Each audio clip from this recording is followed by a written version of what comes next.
जय हिंद साथियों, आप सभी लोगों का एजुकेशनल निकिता क्लासेस में बहुत बहुत स्वागत है। मैं आज आप सभी लोगों के लिए कक्षा 10 की हिंदी के सिलेबस को लाई हूँ। तो हिंदी के सिलेबस को किताब से समझने से पहले मैंने एक चार्ट बनाया है, इसे समझ लेती हूँ। इसे समझ लेते हैं हम लोग कि इसमें क्या क्या चीज़ें आपको कैसे पढ़नी है। तो आप क्योंकि 9 में से 10 जब 10 में जाएंगे तो आप नए ही होंगे, 10 में आपको सारी चीज़ें अच्छे से समझ में नहीं आएंगी।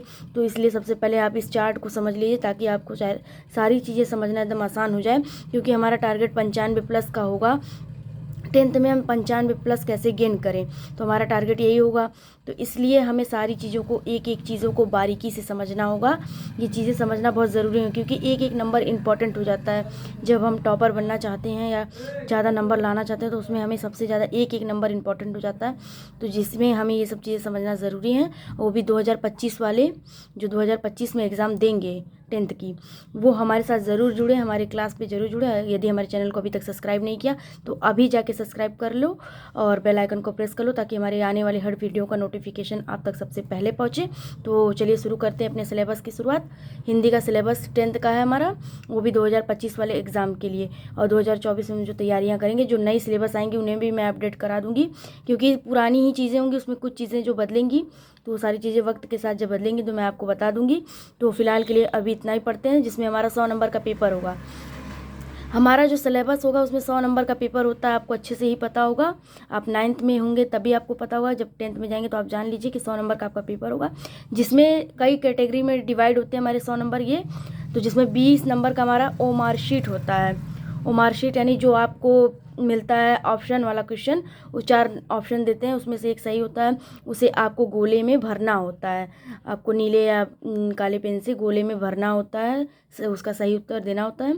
तो आपको समझ में आ ही गया होगा कि 20 नंबर आपका ओ मार्कशीट का होता है, जिसमें ग्रामर से और हिंदी गद्य का विकास और हिंदी पद्य का विकास से क्वेश्चन पूछे जाते हैं। और हमारा 50 नंबर का डिस्क्रिप्टिव टाइप क्वेश्चन होता है। डिस्क्रिप्टिव टाइप क्वेश्चन होता है उसमें, जैसे कि आपका लिखने वाला पूरा होता है 50 नंबर का। और 30 नंबर का हमारा होता है आंतरिक मूल्यांकन का, जिसमें आंतरिक मूल्यांकन हमारे स्कूल कॉलेजेस से ही किए जाते हैं। जो हमारे टीचर्स लोग नंबर देते हैं वो नंबर इसमें इंक्लूड किए जाते हैं। तो हमने इसमें कुछ पॉइंट लिखा है। 20 नंबर में मैंने आपको बता ही दिया, 20 नंबर में हिंदी गद्य का विकास और हिंदी पद्य का विकास से 10 नंबर के क्वेश्चन आएंगे, और 10 नंबर का व्याकरण से क्वेश्चन पूछा जाएगा। ये टोटल 20 नंबर के क्वेश्चन आपके होंगे। तो आप पहले, हमारे टाइम पे ऐसा नहीं होता था, हमारे टाइम पे व्याकरण को लिखना पड़ता था, लेकिन आप लोग के टाइम पे ऑप्शन वाला क्वेश्चन आ गया है। बहुत ही अच्छा है पहले से कि आपको लिखना भी कम पड़ेगा और नंबर भी अच्छा मिल सकता है। लेकिन ये एक डिफ़िकल्टीज़ है कि मार्कशीट में कोई गलती नहीं होनी चाहिए, नहीं तो वो तो आपको पता है उसमें चेक इन कैसे होती है, हाथ से तो होती नहीं, क्योंकि। और हमारा 50 नंबर में क्या चीज़ें हमको पढ़नी है, तो हिंदी गद्य पढ़ना है, हिंदी पद्य या हिंदी काव्य को पढ़ना है, और हमारा संस्कृत होगा, निबंध होगा, खंड काव्य होगा। इन सब चीज़ों को इंक्लूड किया गया है 50 नंबर में। और इसमें कई सारी चीज़ें और भी हैं, तो इतना मैंने लिखा है आपकी जानकारी के लिए। और एन भी मैंने यहाँ नोट लिखा है, मतलब इसे आप नोट कर लीजिए अपनी नोटबुक में कि सबसे पहला काम हमारा क्या होगा। जैसे हमें टारगेट हमारा 95+ का जब होगा, तो हमें सबसे पहला काम करना क्या है कि हमें सबसे पहले पता करना होगा कि हमारा कितने नंबर का पेपर है, कैसा पेपर पैटर्न होगा, कैसे पेपर के क्वेश्चन आएंगे, किस तरह से, वो चीज़ें जानना जरूरी है। सिलेबस क्या है, सबसे पहला काम आप सिलेबस को पूरी अच्छे से देख लें, समझ लें कि सिलेबस क्या होगा और क्या है। और प्रीवियस ईयर क्वेश्चन पेपर ज़रूर देखें, उसे पढ़ना बहुत ज़रूरी है। फिलहाल इन सब चीज़ों के बारे में बाद में चर्चा करेंगे। अभी के लिए हम सिर्फ इतना देखेंगे कि सिलेबस क्या होने वाला है। तो आइए देखते हैं हम सिलेबस। ये हमारा हिंदी का 10 का कक्षा 10 का बुक है, वो भी 2022-23 का बुक है। तो ये 24-25 में भी काम आएगा, इससे कोई फ़र्क नहीं पड़ता, क्योंकि बुक तो वही होंगी, कुछ चीज़ें ही बदली जाती हैं, सारी चीज़ें नहीं बदलती, तो आप जानते ही होंगे। तो इसमें हमारा पाठ्यक्रम यानी जो हमें पढ़ना है वो चीज़ें देख लेते हैं उसमें। तो इसमें सबसे पहले लिखा है 70 अंक की लिखित परीक्षा के प्रथम भाग में 20 अंक के बहुविकल्पी प्रश्न तथा दूसरे भाग में 50 अंक के वर्णनात्मक प्रश्न तथा 30 अंक के प्रोजेक्ट कार्य होंगे। देखिए, जो मैंने आपको अभी बताया वही चीज़ें यहाँ पे लिखी हुई हैं कि 70 नंबर का आपका लिखित पेपर होगा, जिसमें से 20 नंबर के आपके बहुविकल्पी प्रश्न पूछे जाएंगे, उसे ऑब्जेक्टिव में आपको गोले में भरना होगा। और 50 अंक का लिखने वाला, वर्णनात्मक यानी लिखने वाला आपका पेपर होगा। और 30 अंक का आपका प्रोजेक्ट कार्य यानी आंतरिक मूल्यांकन होगा, वो चीज़ें होंगी। और इसमें हमारा पहला क्या है, हिंदी गद्य के विकास का संक्षिप्त परिचय यानी शुक्लोत्तर युगों में पढ़ना होगा। और ख में हमें हिंदी पद्य के विकास, संक्षिप्त परिचय, रीतिकाल तथा आधुनिक काल को पढ़ना होगा। और दूसरा हमारा गद्य हेतु निर्धारित पाठ्य पुस्तक से हेतु। इसमें नंबर जो दिए हैं वो नंबर आप इसको लेके मत चलिएगा, क्योंकि ये नंबर थोड़े से गलत टाइप हो गए, क्योंकि गलत तो नहीं है, ये सही है एक तरह से, लेकिन ये चीज़ें जैसे पहले के हिसाब से हैं, 2022-23 के हिसाब से हैं। अब नंबर कम हो गया है, क्योंकि 20 नंबर आपका चल जाता है उसमें मार्कशीट में, इसीलिए इसमें नंबर कुछ चीज़ें 1-2 नंबर कहीं ना कहीं कम बेसी हो जाते हैं। तो उसे मैं आपको जो पेपर प्रीवियस ईयर कराऊंगी तो उसमें मैं बता दूंगी कि कौन से नंबर कितने नंबर के क्वेश्चन होंगे, तो उसकी आप चिंता मत कीजिए। दूसरा हमारा होगा गद्य हेतु पाठ्य पुस्तक से। इसमें आपको लिखना होगा, जैसे 3 क्वेश्चन इससे उठेंगे, 6 नंबर के होंगे, तो इसमें संदर्भ रेखांकित अंश की व्याख्या करना होगा आपको। तत्परक प्रश्न दिए जाएंगे उससे जुड़े, उस गद्य से जो आपको पूछे जाएंगे, जो अंडरलाइन में पूछे जाते हैं उसको आप करेंगे। तो जब उसका आप व्याख्या करेंगे रेखांकित अंश का, तो उससे क्वेश्चन पूछे जाएंगे, तो उसके आपको उत्तर देने होंगे। 2-2 नंबर के ये तीनों होंगे। और काव्य हेतु निर्धारित पाठ्य पुस्तक से, इसमें भी संदर्भ, व्याख्या और काव्य सौंदर्य ये सब चीज़ें पूछी जाएंगी। और हमारा होगा संस्कृत गद्यांश तथा पद्यांश का संदर्भ सहित हिंदी में अनुवाद करना होगा आपको। संस्कृत में देगा, उसे आपको हिंदी में करना होगा। और निर्धारित पाठों के लेखकों एवं कवियों के जीवन परिचय के बारे में उल्लेख किया जाए। 3-3 जीवन परिचय आपको गद्य और पद्य से दिए जाएंगे, जिनमें से आपको एक जो आता है आपको वो लिखना होगा।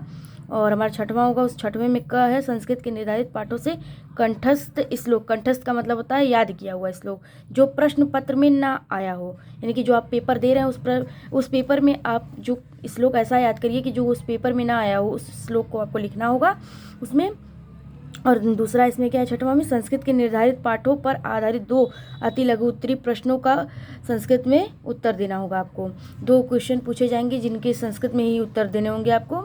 और ये सब चीज़ें हम आपको डिटेल्स में बाद बताएंगे, पहले सिलेबस क्या है इसे समझ लेते हैं। काव्य सौंदर्य के तत्व। काव्य सौंदर्य के तत्व में यानी व्याकरण है ये हमारा। रस, रस में हमें हास्य रस से करुण रस की परिभाषा, उदाहरण, पहचान, ये 2 रस पढ़ने हैं। और हमारा खा है अलंकार, अर्थात क्या लिखा है, अर्थात अलंकार, उपमा, रूपक, उत्प्रेक्षा, 3 अलंकार पढ़ने होंगे हमें। और ग में हमें छंद, सोठा, रोला, लक्षण, उदाहरण, पहचान, ये चीज़ें हमें पढ़नी होंगी। 2 छंद पढ़ने होंगे, सोठा और रोला, ये 2 छंद पढ़ने होंगे। 8वां हमारा हिंदी व्याकरण, शब्द रचना, तत्व। इसमें हमें उपसर्ग पढ़ने होंगे। उपसर्ग भी छांट के इसमें पढ़ने होंगे कि कौन कौन से उपसर्ग आपको पढ़ने हैं। और प्रत्यय तो आपको पता है कि हट गया है, ये आपको नहीं पढ़ना है। समास पढ़ना है, द्वंद्व, दीर्घ समास पढ़ना है, और कर्मधारय बहुव्रीहि समास पढ़ना है, ये 4 समास आपको पढ़ने हैं। तत्सम शब्द पढ़ने हैं, पर्यायवाची शब्द पढ़ने हैं। तो यहाँ पे मैंने कुछ चीज़ें लिखी हैं। प्रत्यय, संस्कृत, अनुवाद, संधि, धातु रूप, तद युष्मद शब्द, कुछ शब्द हटे हैं, इन्हें नहीं पढ़ने हैं। और तद युष्मद वाक्य स्वरूप, वाच्य प्रयोग, परिवर्तन, वाक्य प्रयोग, वाच्य प्रयोग, परिवर्तन, ये आपको पढ़ना है। पद परिचय, पत्र लेखन, जुड़ी हैं, ये सारी चीज़ें आपको पढ़नी है। और अब हम यहाँ पे चलते हैं, देखते हैं क्या क्या चीज़ें पढ़नी हमें।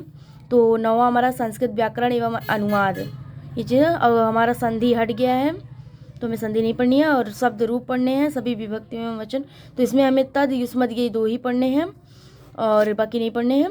धातु रूप में हमें इसमें धातु रूप में हमें पढ़ना है तद, युष्मद, ये पढ़ना है। और ये हमें पूरे पढ़ने होंगे। और ये इसमें खाली हम भूल गए, तो इसमें हम पढ़ेंगे तद, युष्मद। और इसमें हमारा हिंदी के सरल वाक्यों का संस्कृत में अनुवाद। निबंध रचना पढ़ेंगे। निबंध में कई सारे निबंध होंगे, जैसे वैज्ञानिक पे होंगे, सामाजिक पे होंगे, धार्मिक, सांस्कृतिक, आर्थिक समस्याओं पर, आर्थिक एवं जनसंख्या, स्वास्थ्य, शिक्षा, पर्यावरण एवं यातायात के नियमों पर आधारित विषय पर, कई सारे ऐसे विषय होंगे जिस पर हम निबंध पढ़ेंगे। तो इसमें हम डिटेल्स में बाद में चर्चा करेंगे। अभी से सिलेबस को केवल समझ रहे हैं कि क्या क्या चीज़ें हमें 10 में पढ़नी है।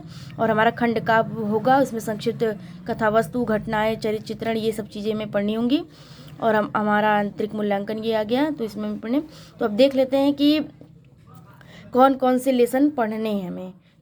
गद्य और पद्य में हमें कौन कौन से लेसन पढ़ने हैं, तो ये जान लेते हैं। और मेरे ख्याल से ये पुरानी बुक्स है, इसमें कई 1-2 लेसन और जुड़े हुए भी हैं, तो शायद अभी कंफर्म नहीं है, मैं कंफर्म करके आपको बता दूंगी कि कौन कौन से सिलेबस जुड़े हुए हैं, इसमें कौन कौन से लेसन जुड़े हुए हैं, सॉरी। तो अब देख लेते हैं। निर्धारित पाठ्य वस्तु जो का ये गद्य हेतु है, यानी इसे गद्य हेतु मतलब ये गद्य के तौर पे दिया गया है। तो इसमें मित्रता रामचंद्र शुक्ल द्वारा लिखा गया, इसे पढ़ना है। ममता जयशंकर प्रसाद द्वारा लिखा गया, इसे पढ़ना है। क्या लिखूं पद्मालाल पुन्नालाल बख्शी के द्वारा लिखा गया, इसे पढ़ना है। भारतीय संस्कृति राजेंद्र प्रसाद के द्वारा लिखा गया, इसे भी पढ़ना है। ईशा तू ना गई मेरे मन से रामधारी सिंह दिनकर, इसे भी पढ़ना है। अजंता भगवत शरण उपाध्याय, इन्हें भी पढ़ना है। पानी में चंदा और चांद पर आदमी, ये जयप्रकाश भारती, इसे भी पढ़ना है। और काव्य हेतु यानी पद्य हेतु जो पद्य में जो लेसन है उसे भी पढ़ना है। तो उसमें कौन कौन से लेसन है उसे देख लेते हैं। सूरदास ने जो पद लिखा है इसे भी पढ़ना है। तुलसीदास यानी धनुष भंग वन पद पर, ये भी पढ़ना है। रसखान का सहयोग कवित्व, ये भी पढ़ना है। और बिहारी लाल का भक्ति नीति, ये भी पढ़ना है। और सुमित्रा नंदन पंत का चीटी चंद्रलोक में प्रथम बार, ये भी पढ़ना है। महादेवी वर्मा का हिमालय से वर्षा सुंदरी के प्रति, ये भी पढ़ना है, महादेवी वर्मा का है। और नरेश त्रिपाठी का है स्वदेश प्रेम, ये भी पढ़ना है। माखनलाल चतुर्वेदी का है पुष्प की अभिलाषा जवानी, ये भी पढ़ना है। और सुभद्रा कुमारी चौहान का है झांसी की रानी की समाधि पर, ये चीज़ें आपको पढ़नी होंगी। 10 में यही सिलेबस है आपका, और इस सिलेबस को आप अच्छे से समझ लेंगे तो अच्छा रहेगा। सिलेबस में देखिए यहाँ पे कुछ चीज़ें और भी रह गए हैं, कुछ लेसन पद्य के। तो मैथिली शरण गुप्त का है भारत माता का मंदिर, यह केदारनाथ सिंह का है नदी। और अशोक वाजपेयी का है अशोक वाजपेयी का है युवा जंगल भाषा एकमात्र अनंत है। और श्याम शरण उपांडे का है हल्दी घाटी, ये भी पढ़ना है आपको। अब संस्कृत में क्या क्या चीज़ें आपको पढ़नी है। हिंदी का जो संस्कृत है उसमें आपको कौन कौन सी सिलेबस यानी कौन कौन से लेसन को पढ़ना है संस्कृत में, तो जान लेते हैं। वाराणसी है, उन्योक्ति विलासा है, वीर वीरेण पूजते हैं, और प्रविद्धो ग्रामीणा है, देशभक्त चंद्रशेखरा है, केन किम वर्धते, और छायो योग उपनिषद षष्ठोध्याय से अरुणारी श्वेत केतु संवाद, भारतीय संस्कृति जीवन सूत्राणी, ये लेसन आपको पढ़ने हैं संस्कृत के। संस्कृत मेरी थोड़ी सी कम अच्छी है तो इसलिए आप लोगों से मैं माफ़ी मांगूंगी कि आप लोग जो गलती हो जाए उसे माफ़ कर दीजिएगा पढ़ने में। और खंड काव्य जिलावार पढ़ना है, यानी कि आप जिस ज़िले से बिलोंग करते हैं आपको उसी खंड काव्य को पढ़ना है। तो यहाँ पे सारी चीज़ें एकदम डिस्कस में दी गई हैं कि आप किस ज़िले से हैं, आप अच्छे से देख लें, आप उस चीज़ को आप पढ़िएगा। मुक्तिदूत इतने ज़िलों के लिए यहाँ पे दिया गया है यहाँ पे ज़िलों का नाम दिया गया है। ज्योति जवाहर जो दिया गया है इतने ज़िलों के लिए हैं। और ये सारी जितने भी चीज़ें दी गई हैं इसमें खंड काव्य जो दिए हैं उसमें सारे ज़िले का नाम लिखा गया है। देख लीजिए आप लोग अच्छे से ध्यान से, आप जिस ज़िले के हैं आप उसी को पढ़िएगा, बिल्कुल भी मिस्टेक मत कीजिएगा। आप कमेंट्स बॉक्स में लिखिए कि आप किस ज़िले से हैं। अगर आपको खंड काव्य अच्छे से नहीं समझ में आ रहा है, पेपर में अच्छे नंबर में तैयारी करनी है, तो आप मुझसे संपर्क करें और मुझे बताएं, और मैं आप सभी लोगों के इस खंड काव्य के जो पढ़ने आपको इसको मैं एकदम आसान भाषा में आपको एकदम डिटेल्स में बता दूंगी कि आप पेपर में इसे कैसे अच्छे से लिखिए कि आप अच्छा मार्क्स इसमें गेन कर सकें, आपको कोई परेशानी ना हो। तो मैं वैसे हम लोग ज़िले जौनपुर से रहते हैं तो यहाँ पे जौनपुर लिखा है ना, तो हम कड़ पे सबसे पहले चर्चा करेंगे। यदि आप किस ज़िले से हैं कमेंट बॉक्स में ज़रूर लिखें कि आप किस ज़िले से हैं, तो मैं आपको भी उसी के हिसाब से तैयारी ज़रूर करा दूँगी यदि आपकी डिमांड होगी तो आज के लिए बस इतना ही। सिलेबस में समझते हैं, फिर उसके बाद हम दूसरे वीडियोज़ में अपने चर्चा करेंगे पहले लेसन पर। जो हमारा पहला लेसन इसमें क्या है खंड काव्य का, तो हम लेसन से शुरुआत करेंगे। हम जैसे इसमें पहले दिया गया हिंदी गद्य का विकास, हिंदी पद्य का विकास, तो इस चीज़ को हम बाद में पढ़ेंगे। इस चीज़ को आप जितना लास्ट में पढ़ेंगे उतना ही आपके लिए अच्छा होगा। पेपर के दौरान इसे पढ़िएगा तो उतना ही अच्छा होगा। तो हम पहले लेसन की तैयारी करेंगे, जिसमें हम लेसन की तैयारी पहला करेंगे मित्रता, जिसे आचार्य रामचंद्र शुक्ल जी ने लिखा है। तो हम इस पर पहले चर्चा करेंगे, इसे अच्छे से पूरा पढ़ेंगे और समझेंगे। उसके बाद हम एक एक लेसन को कवर करते हुए चलेंगे। पेपर आने से पहले हम पूरी तैयारी को कर लेंगे अच्छे से, ताकि हमें पेपर में कोई पिछाड़ ना सके, हम लोगों को पिछाड़ के आगे निकल जाएं। इसलिए आपको अभी से तैयारी करनी शुरू कर देनी चाहिए। मैं तो आपको यही कहूँगी, जो पेपर 10 में अभी दे रहे हैं उन्हें देने दीजिए, आप उनकी चिंता मत कीजिए, वो अपना पेपर दें और आप अपनी तैयारी में लगे रहिए। अभी से स्टार्ट कर दीजिए तैयारी, ताकि आप 2025 में अच्छे नंबर से मार्क्स अच्छा नंबर ला सकें और अच्छे नंबर से टॉप कर सकें अपने स्कूल कॉलेज में। और एक चीज़ मैं ये कहूँगी कि जो पेपर इस बार हो रहा है 2024 में जो पेपर हो रहा है, आप उस पेपर को कलेक्ट करने का पूरा प्रयास करिए। आप जैसे भी हो सके आप उसे अपने दोस्तों के ज़रिए उसे आप रखने के लिए अपने पास ज़रूर रखें। सारे पेपर जिस जिस सब्जेक्ट को आप ले रहे हैं उस सब्जेक्ट के पेपर की अपने पेपर अपने पास रख लें, ताकि आगे वो चीज़ें आपकी बहुत काम आने वाली हैं। मैं आपको बताऊंगी कि कैसे काम आएगा, तो बिल्कुल ना भूलें। और इसी के साथ धन्यवाद। आप लोग मेरे वीडियोस को ऐसे ही देखते रहें और मुझे ऐसे ही अपना सपोर्ट और प्यार देते रहें, और इसी के साथ मैं आप सभी लोगों की तैयारी कराती रहूँगी। तो धन्यवाद दोस्तों, थैंक यू।